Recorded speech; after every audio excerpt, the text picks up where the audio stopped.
여러분 안녕하십니까? 지금 소개해드릴 글은 법정스님께서 1989년에 발표하신 버리고 떠나기입니다. 함께 들어보시죠.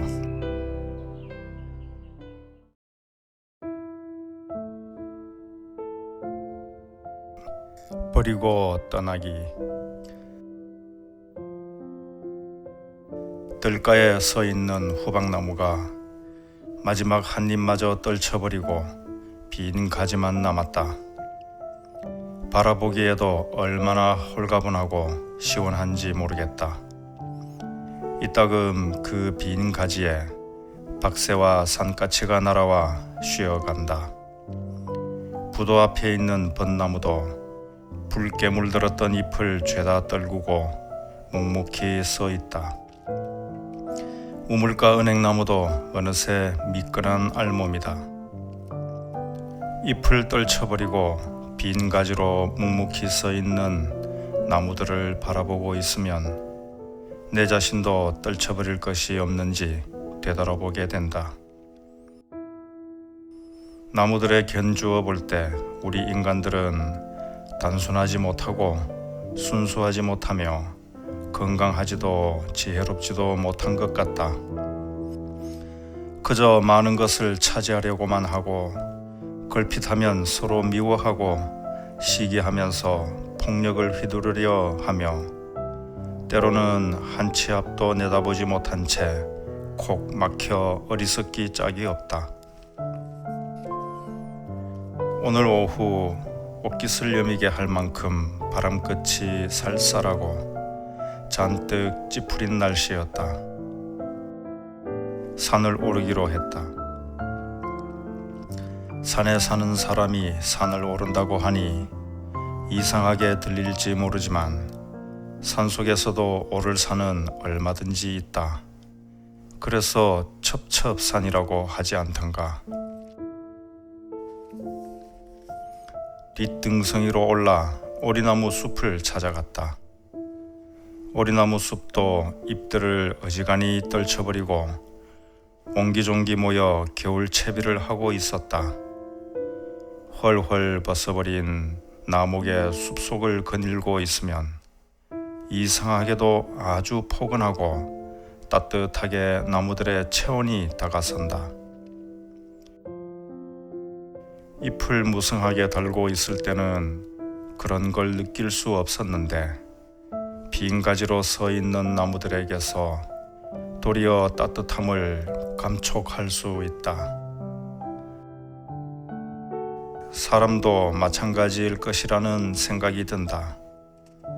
이것저것 많이 차지하고 있는 사람들에게서는 느끼기 어려운 그 인간미를 조촐하고 맑은 가난을 지니고 사는 사람들에게서 훈훈하게 느낄 수 있다. 이런 경우의 가난은 주어진 빈궁이 아니라 자신의 분수와 그릇에 맞도록 자기 몫의 삶을 이루려는 선택된 청빈일 것이다.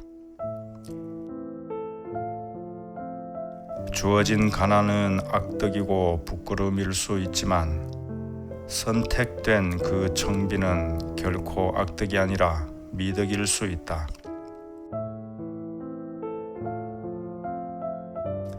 오늘과 같은 세상에서 안빈낙도를 이야기한다면 다들 콧웃음을 치겠지만 옛 우리네 선비들은 세상의 부와 명예와 권력에 연연하지 않고 자기 나름의 세계를 가꾸면서 맑고 조촐한 삶을 넉넉하게 이루었던 것이다. 누구나 다 그럴 수는 없겠지만 투철한 인생관을 지니고 자신의 전문 분야에서 삶을 불태우고 있는 사람들에게는 이런 선비정신과 꿋꿋한 기상이 일상의 저변에 깔려 있어야 한다. 무엇이든 차지하고 채우려고만 하면 사람은 거칠어지고 무디어진다. 맑은 바람이 지나갈 여백이 없기 때문이다. 오늘날 우리 사회는 함께 사는 이웃을 생각하지 않고 저마다 자기 몫을 더 차지하고 채우려고만 하기 때문에 갈등과 모순과 비리로 얽혀 있다. 한마디로 말해서 개인이나 집단이 정서가 불안정해서 삶의 진실과 그 의미를 놓치고 있는 것이다. 버리고 비우는 일은 결코 소극적인 삶이 아니라 지혜로운 삶의 모습이다. 버리고 비우지 않고는 새 것이 들어설 수 없다.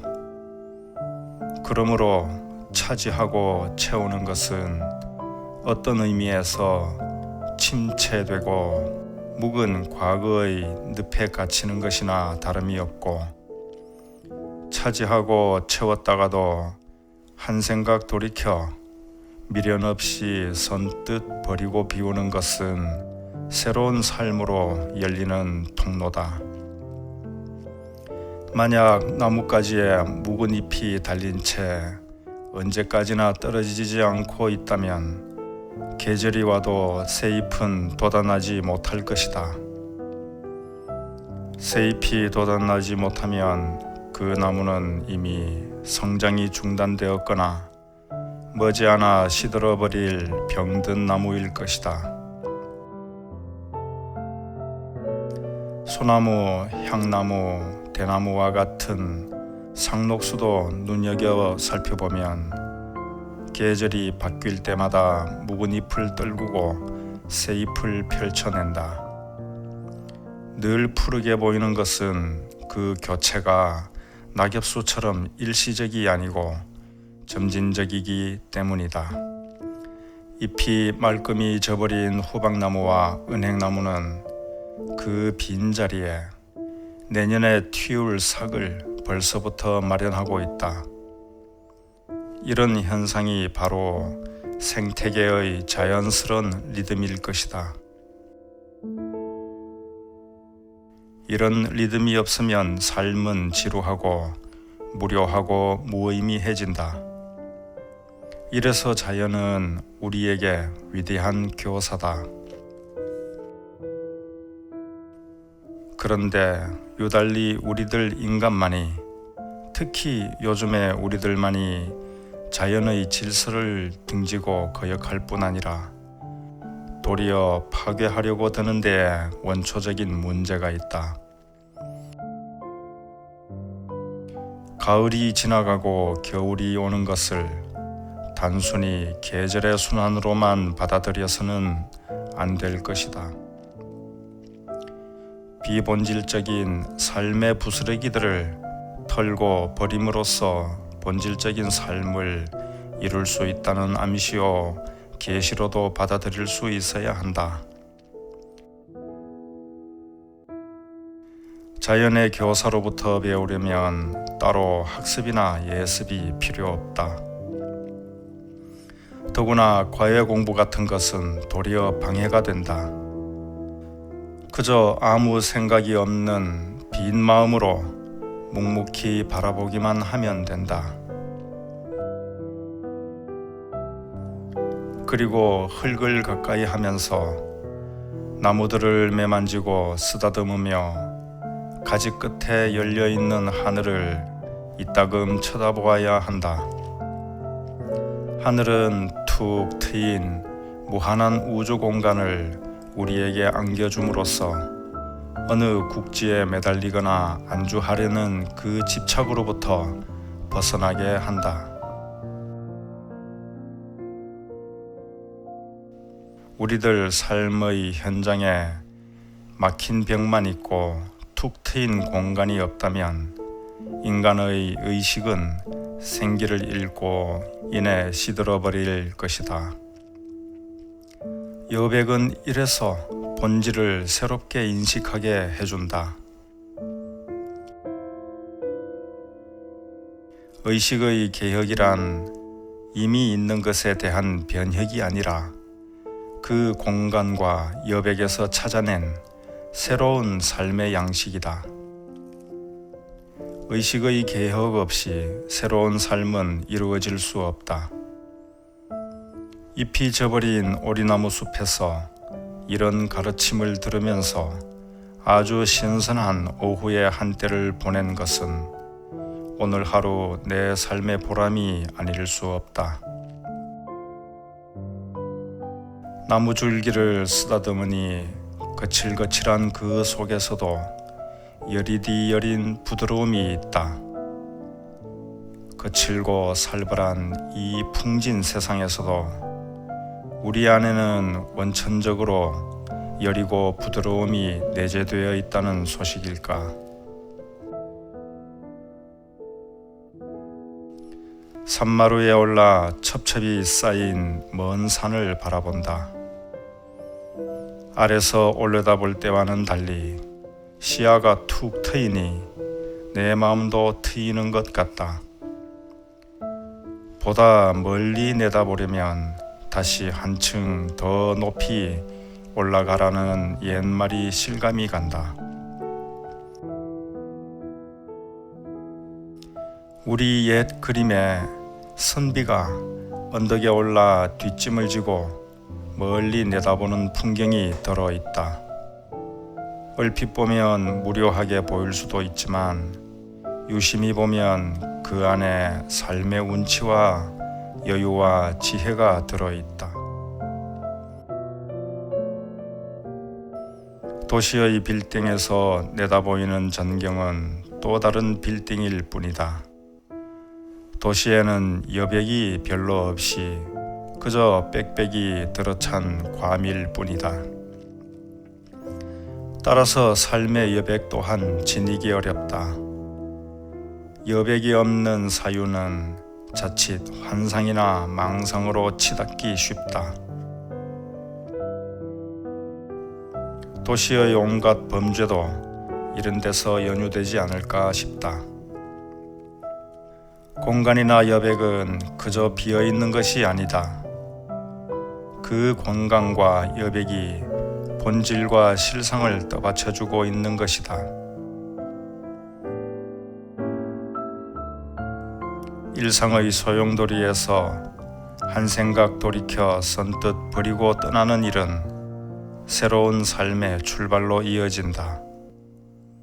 그렇기 때문에 비슷비슷한 되풀이로 찌들고 퇴색해가는 일상적인 범속한 삶에서 뛰쳐나오려면 나무들이 달고 있던 잎을 미련 없이 떨쳐버리는 그런 결단과 용기가 있어야 한다.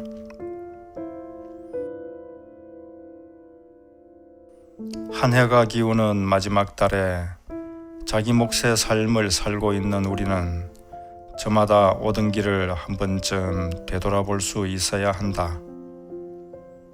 지금까지의 삶에 만족하고 있다면 그는 새로운 삶을 포기한 인생의 중고품이나 다름이 없다. 그의 혼은 이미 빛을 잃고 무디어진 것, 우리가 산다는 것은 끝없는 탐구이고 시도이며 실험이다. 그런데 그 탐구와 시도와 실험이 뒤따르지 않는 삶은 이미 끝난 것이나 다름이 없다. 자연의 리듬은 멈추거나 끝나는 일이 절대로 없다. 자연은 스스로 정화하면서 가장 자연스럽게 존재한다.